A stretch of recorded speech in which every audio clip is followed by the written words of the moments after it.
प्रिय विद्यार्थियों, आज हम महाकवि भारवी प्रणीत किरातार्जुनीयम महाकाव्य के प्रथम सर्ग के अंतर्गत 32वें श्लोक का अध्ययन करेंगे। प्रस्तुत पद्य में द्रौपदी युधिष्ठिर के क्रोध को उद्दीप्त करती हुई कहती है, भवन्तमेतर्हि मनस्वी गर्हिते विवर्तमानं नरदेव वर्त्मनि कथं न मन्युर्ज्वलयत्युदीरिता शमीतरुं शुष्कमिवाग्निरुच्छिखः। सर्वप्रथम संधि विच्छेद या पदच्छेद करते हैं। भवंतम महलंत हो जाएगा, ए निकलेगा, एतर्हि। मन्युः प्लस ज्वलयति प्लस उदीरितः। मन्युः प्लस ज्वलयति, यहाँ पर र का विसर्ग हो जाएगा, रुत्व विसर्ग संधि। ज्वलयति प्लस उदीरितः, यहाँ इको यणचि से यण संधि। शुष्कम महलंत हो जाएगा, ई निकलेगा, इव प्लस अग्निः प्लस उच्छिकः। इव प्लस अग्निः, यहाँ अकसवर्णे दीर्घ से दीर्घ संधि। और अग्निः प्लस उच्छिकः, यहाँ र का विसर्ग हो जाएगा, रुत्व विसर्ग संधि। अन्वय नरदेव एतर्हि मनस्वी गर्हिते वर्त्मनि विवर्तमानं भवन्तम् उदीरितः मन्युः शुष्कं शमीतरुम् उच्छिकः अग्निः इव कथं न ज्वलयति। नरदेव नरेषु देव इव इति नरदेव अथवा नरो देव इव इति नरदेव। नरदेव यहाँ राजा युधिष्ठिर के प्रति द्रौपदी का संबोधन है। हे नरदेव, हे राजन, एतर्हि, एतर्हि अव्यय शब्द है। इदम शब्द से हिल प्रत्यय होकर एतर्हि निष्पन्न होता है। एतर्हि का अर्थ है इस समय, इदानीम, संप्रति, अधुना, सांप्रतम, इन शब्दों का ही समानार्थक शब्द है एतर्हि। मनस्वी गर्हिते, मनस शब्द से विनी प्रत्यय होकर मनस्विन और पुल्लिंग प्रथमा एक वचन में मनस्वी। मनस्वी का अर्थ होता है प्रशस्त मन वाला, स्वाभिमानी, प्रज्ञावान, बुद्धिमान, दृढ़ निश्चय, स्थिर मना, उच्चात्मा, शूरवीर। गर्हित गर्ह निंदायाम, इस अर्थ में गर्ह धातु से त प्रत्यय होकर गर्हित बनता है। गर्हित का अर्थ होता है निंदित, जुगुप्सित। मनस्वी गर्हिते, मनस्वी भी गर्हितम इति मनस्वी गर्हितम तस्मिन् मनस्वी गर्हिते।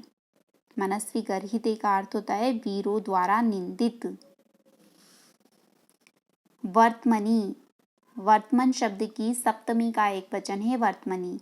वर्तमान का अर्थ होता है मार्ग। वर्त्मनि मार्ग में, यहाँ मनस्वी गर्हिते विशेषण है और वर्त्मनि विशेष्य है। मनस्वी गर्हिते वर्त्मनि, वीरों द्वारा निंदित मार्ग में। विवर्तमानम, विउपसर्ग पूर्वक वृत्त धातु से शानच प्रत्यय होकर विवर्तमानम, द्वितीय विभक्ति एक वचन में विवर्तमानम। विवर्तमानम का अर्थ होता है स्थित हुए, अवस्थित, विशेष रूप से वर्तमान, विवर्तमान। विवर्तमानम भवंतम का विशेषण है। भवंतम, भवत शब्द की पुल्लिंग में द्वितीया का एक वचन है भवंतम। भवान, भवंतो, भवंतः, भवंतम, इस तरह से रूप चलते हैं। भवंतम का अर्थ है आपको। उदीरितः मन्युः, उदीरितः उदुपसर्ग पूर्वक ईर धातु से त प्रत्यय होकर उदीरितः। उदीरितः का अर्थ होता है उद्दीप्त। ये उदीरितः यहाँ मन्यु के विशेषण के रूप में आया है। मन्युः विशेष्य है। मन्युः का अर्थ होता है क्रोध। उदीरितः मन्युः, उद्दीप्त क्रोध। शत्रु दुर्योधन कृत अपमानों और अत्याचारों से उद्दीप्त क्रोध। शुष्कम शमीतरुम, शुष्कम शुष् धातु से क्त प्रत्यय होकर शुष्कम, शुष्क यानी सूखे। शमी तरुम, शमी एव तरुः या शमी चासौ तरुश्चेति शमी तरु।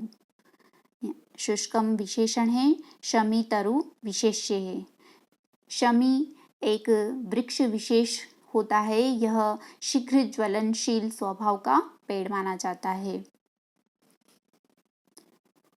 उच्छिखः अग्निः इव, उच्छिखः उद्गता शिखा यस्य स उच्छिखः। शिखा का अर्थ होता है ज्वाला। उद्गता शिखा ऊपर उठी हुई है ज्वालाएं जिसकी, ऐसे। उच्छिखः विशेषण है, अग्नि विशेष्य है। ऊपर उठी हुई लपटों वाली। अग्नि इव, अग्नि के समान, अग्नि के जैसे। इव उपमावाचक अव्यय है। कथम, कथम प्रश्नार्थक अव्यय है। न निषेधार्थक अव्यय है। अव्यय व्याकरण शास्त्र में वह शब्द होता है जिसके रूप में वचन, विभक्ति और लिंग के कारण कोई विकार नहीं होता है। सदृशम त्रिषु लिंगेषु सर्वासु च विभक्तिषु वचनेषु च सर्वेषु यन्न व्यति तदव्ययम्। ज्वल्यति, ज्वल्यति णिजंत ज्वल धातु से लट लकार प्रथम पुरुष एक वचन का रूप है ज्वल्यति। ज्वल्यति जला देता है, प्रज्वलित कर देता है। कथम न ज्वल्यति, क्यों नहीं प्रज्वलित कर देता। एक बार फिर से अर्थ करते हैं।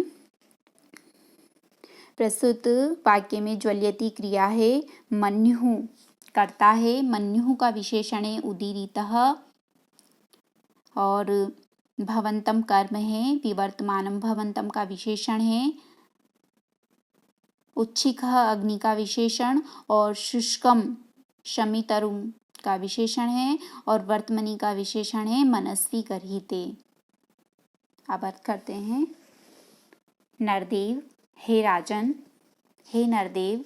यहाँ नरदेव इस संबोधन का अभिप्राय युधिष्ठिर का मनस्वी जनों द्वारा विनिंदित स्थान में अवस्थान का अनुचित्य प्रदर्शन करने के लिए द्रौपदी द्वारा किया गया है, क्योंकि देवों का उत्कृष्ट स्थान में होना ही न्यायसंगत माना जाता है।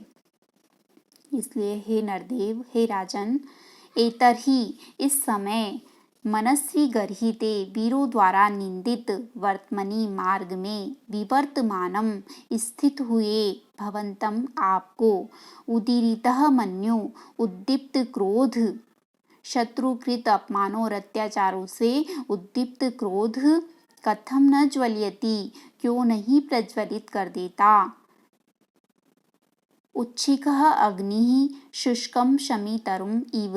अब उपमा दी जा रही है कि जैसे उच्छिखः अग्नि ऊपर उठी हुई लपटों वाली अग्नि, शुष्कम शमितरुम इव शुष्क शमी के वृक्ष को जला देती है।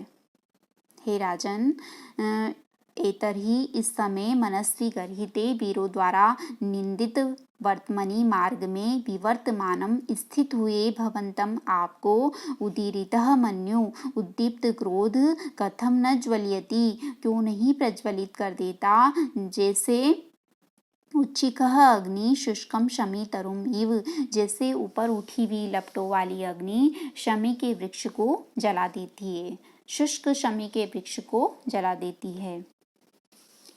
यहाँ उपमेय भूत युधिष्ठिर के उपमान रूप में शमी वृक्ष का ग्रहण उचित है। जिस प्रकार शमी वृक्ष के अंदर आग अवस्थित होती है और घर्षण से बाहर प्रकट होती है, उसी प्रकार युधिष्ठिर भी क्षत्रिय होने से अमर्ष शून्य नहीं है, किंतु ज्ञान गरिमा से उसका क्रोध अंतर्लीन है। अतः उसके अंतर्निहित क्रोध के उद्दीपनार्थ उद्दीपक भाषण की आवश्यकता है। प्रस्तुत पद्य में मन्युः उपमेय है, अग्नि उपमान, इसी तरह से भवंतम उपमेय, शुष्कम शमितरुम उपमान, इव उपमावाचक शब्द, ज्वल्यति क्रिया यहाँ समान धर्म है, अतः यहाँ उपमा अलंकार स्पष्ट है। साथ ही प्रथम और द्वितीय चरण में क्रमशः तकार और नकार की असकृत आवृत्ति होने से प्रत्युनप्रास अलंकार का भी यहाँ प्रयोग हुआ है। प्रस्तुत पद्य वंशस्थ छंद में निर्मित है, जिसका लक्षण है जतौ तु वंशस्थ मुदीरितम जरौ। इति शुभम।